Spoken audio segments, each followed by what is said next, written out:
صبروا وعلى ربهم يتوكلون وكأين من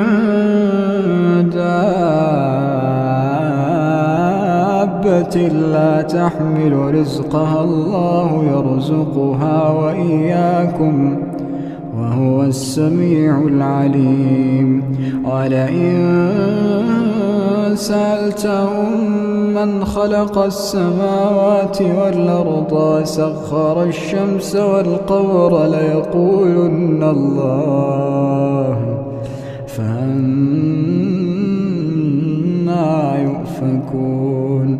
الله يبسط الرزق لمن يشاء من عباده ويقدر له إن الله بكل شيء عليم